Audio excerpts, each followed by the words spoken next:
How can I start loving myself? It's such a great question.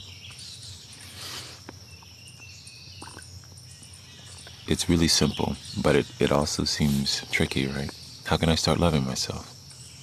It's not a off-on, it's a spectrum. And that spectrum is different from moment to moment, day to day, hour to hour, because you fall into different waves and frequencies of awareness. So sometimes maybe when you're alone and you're in your creative space, maybe you're that dancer or that painter, and you just feel self-loving because you realize that, wow, this is my natural gift, and I love doing this thing, whatever it is. For me, it's playing music. For me, it's sharing these ideas. But loving yourself, it's really simple. Really simple. It's one thing. Presence. Let me tell you what I mean. If you are gone all the time, right? Absent. Most of us are unconsciously absent. So I have this to-do list, okay? I've got to send this person this email. I've got to write this paper. I got to get these things done for my job. I'm not present to myself. I'm over here getting things done. And I'm doing them with this feeling of worry, anxiety, obligation, fear. Got to get my bills paid. Got to make the boss happy. Got to make up for that last quarter review where they said I wasn't good enough. Or maybe it's this, really, it's this subconscious feeling of unworthiness that we all are harboring in one way or another. So presence, what does that mean? Every day I'm asking you, how's your heart? And I won't stop. Because if you are not in tune with your own heart, how can you love it? How can you be with this thing that's underneath the surface, that's derailed you from your truth, that's derailed you from that childlike light that is trying to blossom? So, really simple. Taking a deep breath in. Close your eyes. Try to tune out your primary sense, which is vision.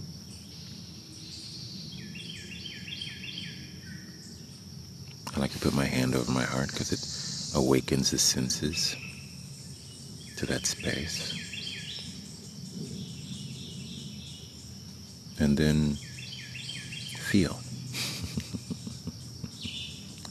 Feel. Stop doing.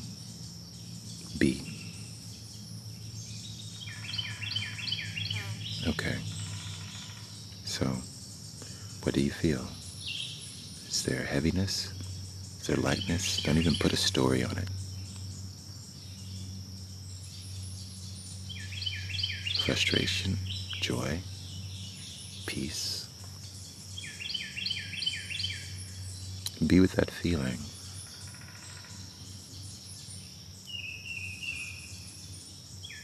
Be present with it, don't judge it.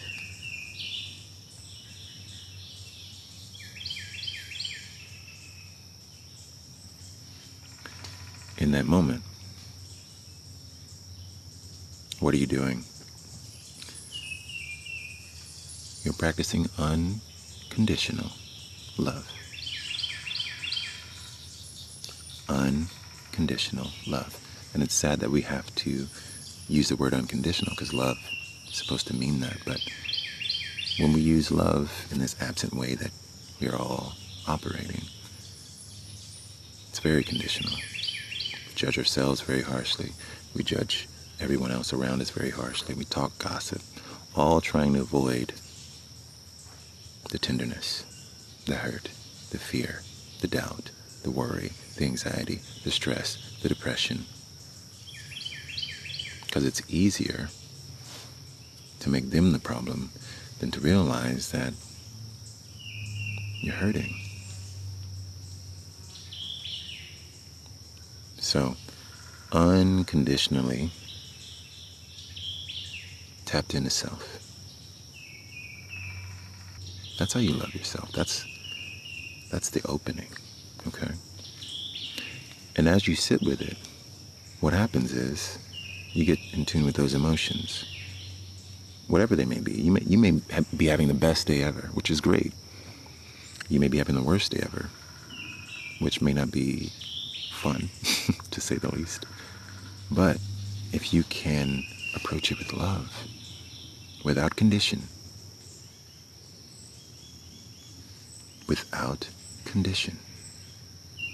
to be with it, to feel it, to know that it is valid, to show yourself worthy to yourself. That is love. That's how you start loving yourself, as you asked. But the beautiful thing that happens after that, those feelings, emotion, is often said as energy in motion.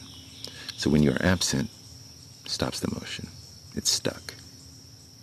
Okay? When you're present, the motion continues. And then what happens? You feel lighter. You may not have fixed whatever caused the hurt. You may not have solved the problem. But now that energy in motion is staying in motion. Where is it going? It's getting grounded. You're getting centered. One of my greatest life hacks is get in nature. That's why you always see me outside. It's one of the ways that I maintain my peace. Because when I'm in nature, it's a lot easier to ground. A lot easier to stay connected. But for you, it may not be the woods. It may be the water. It may be the beach. Maybe the mountaintops. But whatever it is, now that energy is in motion and you're grounding it. And then what does that make room for? More ease, more flow, a return to peace, a return home. And then you go, oh, if these feelings are valid, what are they trying to tell me? This is where it gets interesting. Generally, they're telling you that somewhere you were taught to betray yourself. Right? You believed you couldn't. When your light was showing you that you need to, you have to. Not only can you, but you have to find that joy, to find that peace, to find that contentment. Right? But it's scary. Because your whole life you received those messages. They're not good enough. They can't do this. He's a black man in the woods. What is he doing? Right? All kinds of silly stories that within themselves are meaningless unless you believe them. Right? So you sit with those, you validate those emotions, and then you recognize, oh, that's just a story. In C.S. Lewis' Mere Christianity, he talks about one of the rules of our reality, and one of those is that emotion is attached to imagination. So what that means is every feeling is often connected to imagination in a way that we exaggerate that emotion, right? For instance, in a romantic context, when you are in love, it's new, you got butterflies, you got that feeling, this person can do no wrong, right? Of course, we know every human is imperfectly enlightened, and they will be all of the things at once. But in that motion, that's how you feel. It's not true, but that's how you feel. On the other side of the spectrum, when you are upset with that person, when you are angry, we use words like always. You always do this, you always do that. Also not true, but that's how you feel. Because you are in the present feeling of hurt and frustration, and you feel like that feeling will last always. Right? So, again, you, them. Me. Talking about how to love yourself. Stop. Take a minute.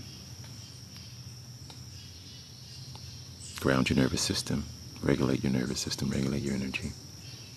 It just takes a moment to stop feeding that fire. Check in with yourself. What are you feeling? Same thing you would do when you're alone. Can you be with those things unconditionally? Can you love yourself and have that compassion? And just be responsible for how you feel. And recognize that it's mostly imagined. Not always. Not entirely.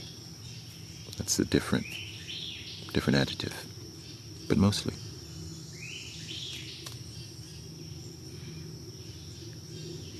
And in that space, now you can start asking the right questions. Not blaming, not accusing, not judging. But asking, why do I feel this way? What is this triggering within me? Or my favorite question. So when is the first time I felt this way? Same. When is the first time I felt this way?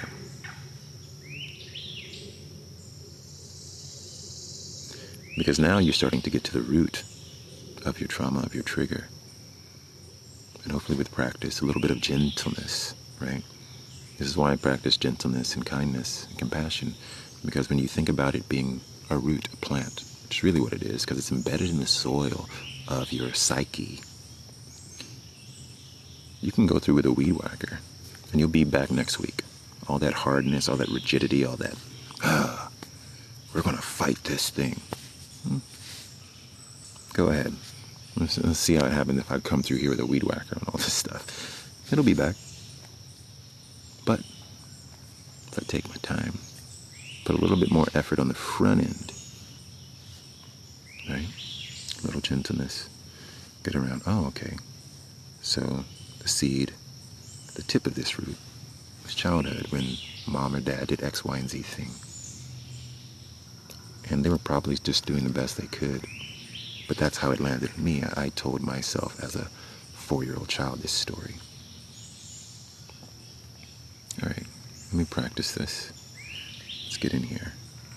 Tend to this, the root of this weed here in the garden. Because if I don't get it by the root, it's coming back. See you next week. See you next month, same time, same bat channel, right? We've all been in those patterns. Probably still in many of those patterns. Many of those cycles. Because we come in with a weed whacker. Like that's going to stop the weed from growing. No.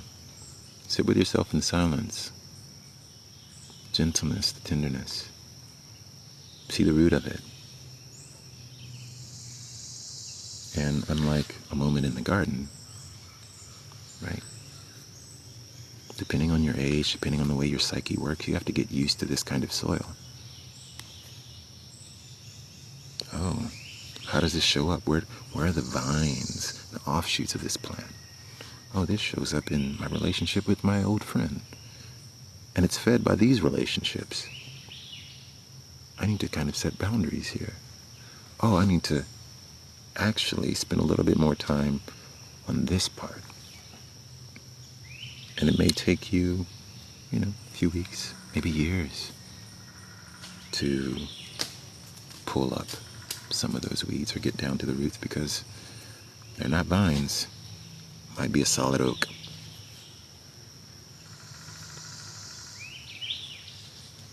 And maybe some of them, you might just have to learn how to manage more wisely.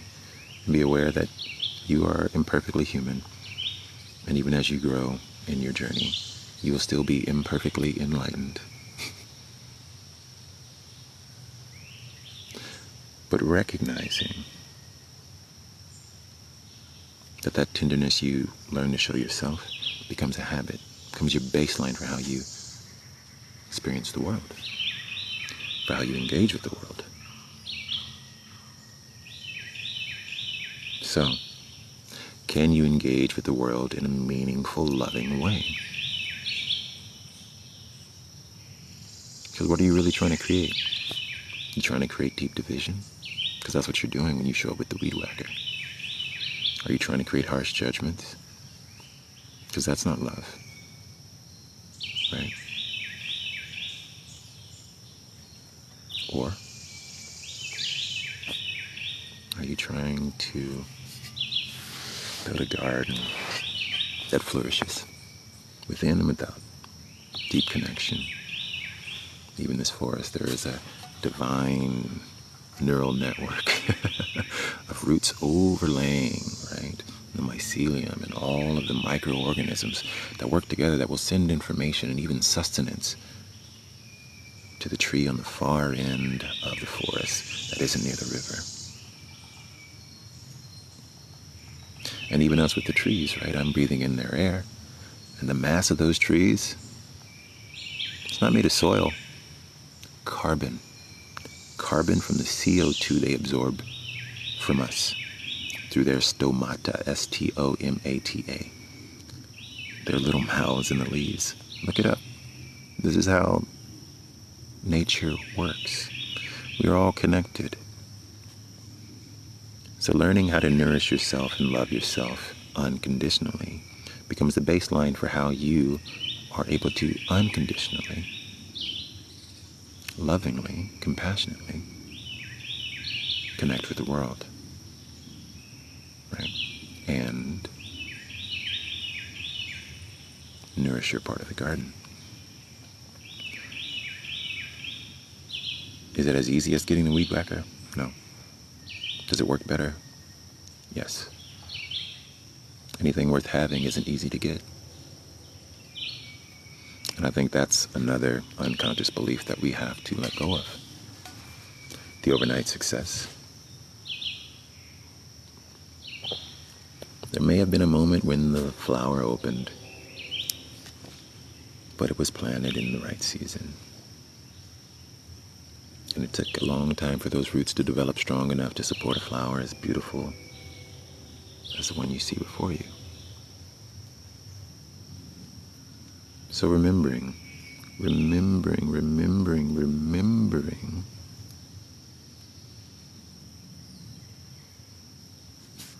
that it takes time. So being gentle with yourself, it also takes a transition of the way that you view the world. So being kind with yourself and developing a practice of showing up daily to the heart.